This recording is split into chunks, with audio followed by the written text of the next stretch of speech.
Hi viewers, welcome to தர்வின் vlog. இன்றைக்கி என்னென்னா, தம்பி இந்த மாதிரி விளையாண்டுருக்கும்போது நான் உட்காந்து பார்ப்பேன். அப்போல்லாம் எனக்கு மேக்ஸிமம் டைம்ஸ் என்ன தோணும் அப்படின்னா, நம்மளும் இந்த மாதிரி குழந்தையா இருக்கணும் மறுபடியும், இல்லைன்னா ஸ்கூலிங் ஸ்டேஜுக்கு வந்து திரும்ப போகணும். அந்த மாதிரியெல்லாம் நான் நிறைய டைம் ஆசைப்பட்டிருக்கேன். கண்டிப்பாக உங்கள் லைஃப்லேயும் நீங்கள் ஒரு டைமாவது அப்படி ஆசைப்பட்டிருப்பீங்க. உங்களோட குழந்தை பருவத்துக்கு போகணும், இல்லைன்னா இந்த ஸ்கூலிங் ஸ்டேஜுக்கு போகணும்.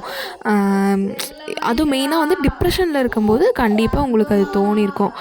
அப்படி இருக்கும்போது நான் என்னை எப்படி சமாதானப்படுத்திக்கணுன்னா, அப்படி தோணும்போது சரி விடு, இதெல்லாம் நடக்கவா போகுது, இருக்கிற வேலையை பார்ப்போம் அந்த மாதிரி நினச்சிட்டு திரும்பவும் நான் அந்த டிப்ரெஷனுக்குள்ளே தான் போவேன். ஸோ நீங்கள் வந்து அந்த தப்பை மட்டும் தயவு செஞ்சு பண்ணிடாதீங்க. உங்களுக்கு ஒரு வேலை அப்படி கஷ்டமாக இருக்குது, இல்லை அப்படி தோணுது அப்படின்னா, நிஜமாலுமே சொல்கிறேன், குழந்தைங்க கூட சேர்ந்து நீங்களும் விளையாண்டிங்க அப்படின்னா குழந்தைங்களா மாறிடுவீங்க.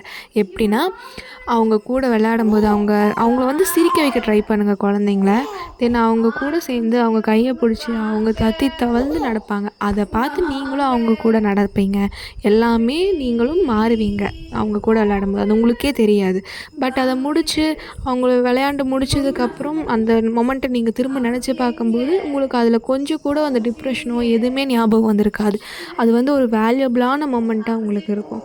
ஸோ நீங்களும் அந்த மாதிரி ட்ரை பண்ணி பாருங்கள். ஏன்னா நான் அந்த முதல்ல அந்த மாதிரி யோசிச்சுட்டு இருக்கிறத விட்டுட்டு இப்போ தம்பி கூட நல்லா இந்த மாதிரி சிரிக்க வச்சு அவங்க கூட நல்லா விளையாண்டுருந்தேன். அப்போ வந்து எனக்கு அது யூட்டிலைஸ் ஆச்சு. அதனால தான் நான் உங்கள் கூட ஷேர் பண்ணியிருக்கேன்.